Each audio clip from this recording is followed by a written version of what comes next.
Shalom Bapak Ibu Saudara dan juga jemaat yang dikasihi oleh Tuhan Yesus Kristus. Salam jumpa di dalam program Tuhan adalah Gembalaku. Saudara, hari ini kita akan sama-sama membaca, merenungkan, dan juga menggumulkan kebenaran firman Tuhan yang terambil dari surat Yakobus pasalnya yang kelima, ayat yang ke-7 sampai ayatnya yang ke-11. Demikian firman Tuhan. Karena itu, saudara-saudara, bersabarlah sampai kepada kedatangan Tuhan. Sesungguhnya, petani menantikan hasil yang berharga dari tanahnya, dan ia sabar sampai telah turun hujan musim gugur dan hujan musim semi. Kamu juga harus bersabar dan harus meneguhkan hatimu, karena kedatangan Tuhan sudah dekat. Saudara-saudara, janganlah kamu bersungut-sungut dan saling mempersalahkan, supaya kamu jangan dihukum. Sesungguhnya hakim telah berdiri di ambang pintu. Saudara-saudara, turutilah teladan penderitaan dan kesabaran para nabi yang telah berbicara demi nama Tuhan. Sesungguhnya kami menyebut mereka berbahagia, yaitu mereka yang telah bertekun.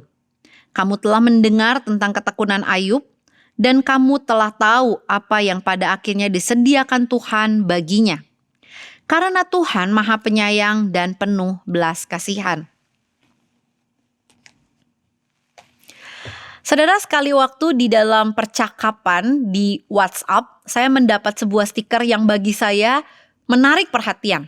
Stikernya seperti ini, saudara. Orang sabar pasti kesel.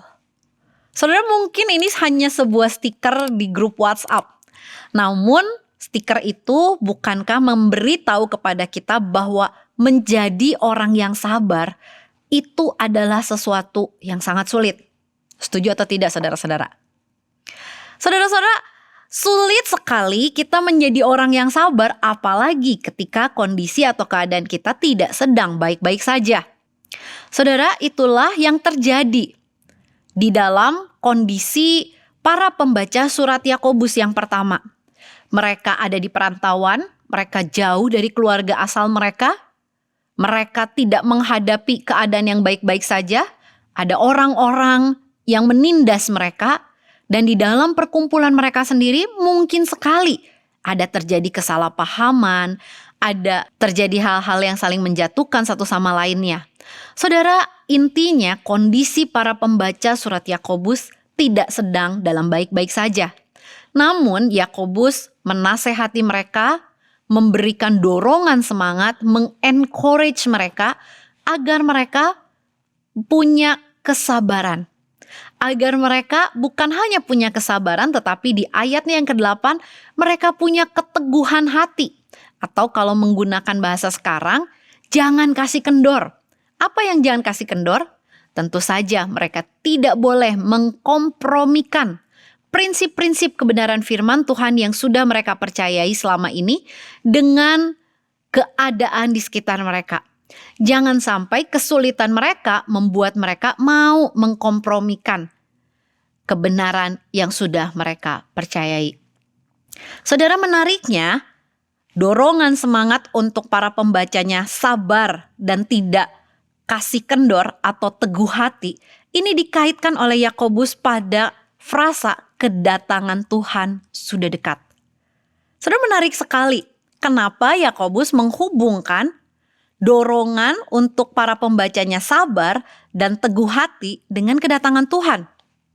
Saudara, tentu kita sama-sama menyadari ketika kita diminta oleh Yakobus membayangkan para petani yang dengan setia mempersiapkan tanah mereka, dengan setia menabur benih-benihnya, dengan setia menanti datangnya hujan, karena itulah yang akan mempengaruhi hasil panen. Maka sebenarnya Yakobus menginginkan kita para pembacanya untuk melihat bahwa petani itu bisa sabar, bisa taat, karena mereka punya sebuah pengharapan. Pengharapan akan turunnya hujan di musim semi dan musim gugur. Saudara, artinya apa? Ketika Yakobus mendorong para pembacanya untuk sabar dan teguh hati, maka mereka diminta untuk melihat pada sesuatu yang pasti, yaitu kedatangan Tuhan. Tentunya waktu Yakobus mengaitkan tentang kedatangan Tuhan, dia bukan hanya mengaitkan Tuhan itu hanya Tuhan yang akan datang sebagai pribadi yang biasa-biasa saja.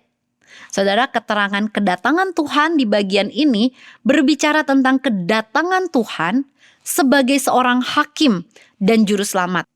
Hakim yang akan menghakimi seluruh umat manusia dan sebagai seorang juru selamat yang akan menyelamatkan kita, membebaskan kita dari penderitaan-penderitaan dan kesulitan-kesulitan yang dialami oleh kita di dunia ini. Saudara, inilah yang membuat Yakobus menuliskan surat dorongan semangatnya kepada para pembacanya pada waktu itu.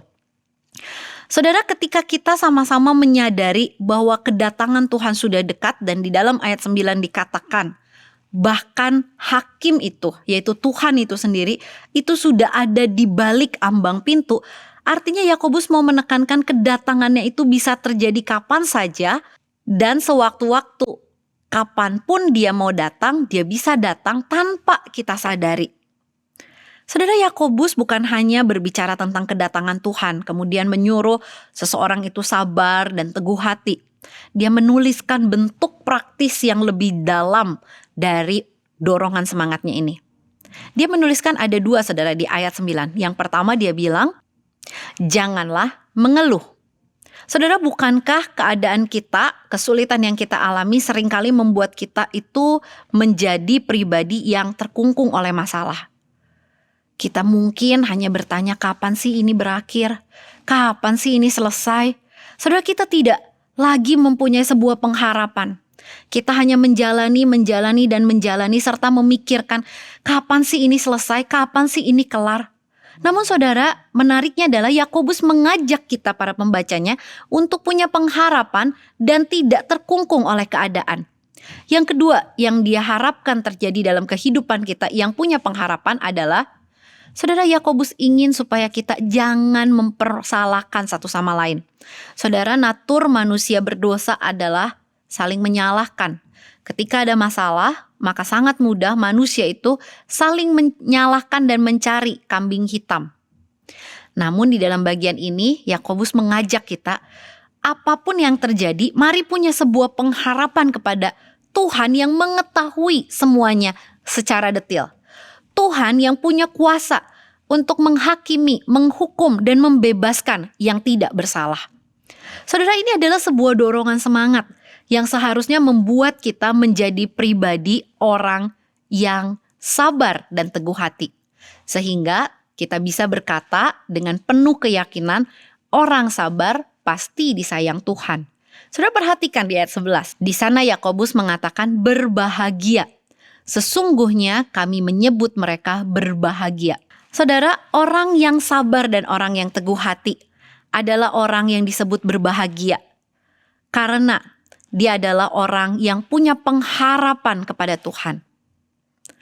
Dia adalah orang yang berbahagia karena dia bisa melihat bahwa Tuhan adalah Tuhan yang akan datang untuk menghakimi dan membebaskan setiap kita yang tidak bersalah.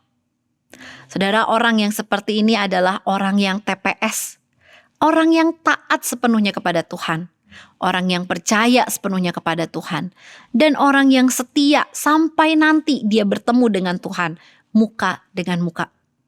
Saudara, pengharapan akan kedatangan Tuhan seharusnya mendorong kita untuk kita bisa sabar, berserah penuh kepada Tuhan, dan tidak mengkompromikan iman kita. Saudara, bukankah ketika kita menyambut Natal, kita akan menyalakan lilin? Saudara, terang yang dinyalakan berbicara tentang pengharapan. Adanya pengharapan di tengah-tengah kegelapan dunia. Dan Yesuslah yang datang memberikan pengharapan itu. Biarlah ketika kita nanti menyalakan lilin Natal, kita pun mengingat bahwa kesementaraan hidup kita di dalam dunia ini tidak boleh menjadikan kita pribadi yang tidak punya harapan. Namun biarlah kita terus memandang pada Kristus yang akan datang kedua kalinya. Kedatangannya pasti, kedatangannya akan terjadi sesegera mungkin. Mari kita menjadi orang yang TPS, taat, percaya, dan setia sampai akhir. Tuhan menolong kita. Mari kita berdoa. Tuhan, hati kami melimpah dengan syukur ketika kami punya sebuah pengharapan di dalam Tuhan. Pengharapan bukan pengharapan yang palsu, namun pengharapan yang pasti terjadi. Pengharapan yang sungguh-sungguh akan kami alami. Terima kasih Tuhan, tolong kami untuk taat, tolong kami untuk percaya, dan tolong kami untuk setia sampai akhir. Di dalam satu nama Tuhan kami Yesus Kristus kami bersyukur dan kami berdoa. Amin.